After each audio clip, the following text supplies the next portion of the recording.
آج کل کے حالات یہ ہیں کہ اسرائیل اور حزب اللہ کے درمیان کافی تناؤ پیدا ہو چکا ہے اور دونوں جنگ کے میدان میں آمنے سامنے آ چکے ہیں۔ اگر یہ تناؤ ایک فل اسکیل جنگ میں تبدیل ہوتا ہے تو اس کا نتیجہ صرف لبنان تک محدود نہیں رہے گا، بلکہ اسرائیل بھی اس سے بہت بری طرح متاثر ہوگا۔ حزب اللہ کے حملے جو ان کے ڈرونز کے ذریعے اسرائیلی ڈیفنس کے سب سے خفیہ ٹھکانوں کی جاسوسی کے لیے کیے گئے، اسرائیل کے ایئر ڈیفنس سسٹم کو ہلا کر رکھ سکتے ہیں۔ حزب اللہ کے پاس ہتھیاروں کا ایسا ذخیرہ ہے جو اسرائیلی ایئر ڈیفنسز کو ناکام بنا سکتے ہیں۔ یہ بات ہم نہیں کہہ رہے بلکہ خود اسرائیلی ڈیفنس فورسز نے بھی تسلیم کیا ہے کہ حزب اللہ کو ہلکا نہیں لیا جا سکتا۔ IDF کے ایئر ڈیفنس کے ایک پرانے کمانڈر بریگیڈیئر جنرل زاکا ہیمووچ کا کہنا ہے کہ حزب اللہ کے پاس راکٹ اور میزائل اٹیکس کی بے پناہ طاقت ہے جو رک نہیں سکتی۔ بریگیڈیئر جنرل زاکا نے اسرائیل میں ایک دن میں 180 میزائلز لانچ کرنے کا حوالہ دیا اور کہا کہ حزب اللہ ایک ہی گھنٹے کے اندر اس سے کہیں زیادہ راکٹس اور میزائل فائر کر سکتا ہے۔ IDF کے کمانڈر کا کہنا ہے کہ اب تک حزب اللہ نے اپنی پوری طاقت اسرائیل پر راکٹ اور میزائل نہیں برسائے ہیں۔ اب تک حزب اللہ کے صرف 5% ہتھیار استعمال ہوئے ہیں اور ان کے پاس میزائلز اور راکٹ لانچ کرنے کی طاقت بے پناہ ہے جو ختم نہیں کی جا سکتی۔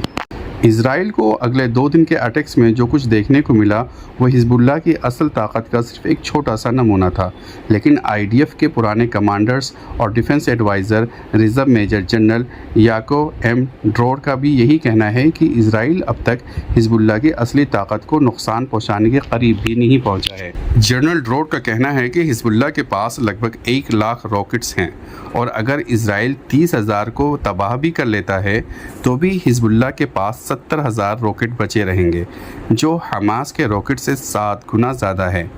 یہی وجہ ہے کہ تل اویو حزب اللہ کو ہرانے کے قریب بھی نہیں ہے۔ اسرائیلی میڈیا یہ بھی دعویٰ کر رہا ہے کہ حزب اللہ کے پاس صرف تل اویو پر حملہ کرنے کی ہی طاقت نہیں ہے بلکہ وہ اسرائیل کے ایئر اسپیس اور الیکٹرک گرڈ کو بھی اثر انداز کر سکتا ہے۔ اس کے علاوہ حزب اللہ IDF کے ملٹری بیسز پر بھی حملہ کرنے کی صلاحیت رکھتا ہے اور اگر یہ ہوتا ہے تو یہ جنگ کی شروعات ہو سکتی ہے جہاں بہت تباہی کی امید کی جا سکتی ہے۔ غزہ وار کے شروع ہونے کے بعد ایران نے حزب اللہ کو کئی نئی ہتھیار فراہم کیے ہیں جو ایران کے اینٹی ٹینک میزائل جیسے ایڈوانس ویپنز شامل ہے۔ یہ ہتھیار بہت ہی صحیح نشانہ لگاتے ہیں، لیکن حزب اللہ کے ہتھیاروں کا ذخیرہ صرف یہی نہیں ہے بلکہ ایسے بہت سارے ہتھیار ہیں جو اسرائیل میں ایک ہی وقت میں تباہی مچا سکتے ہیں۔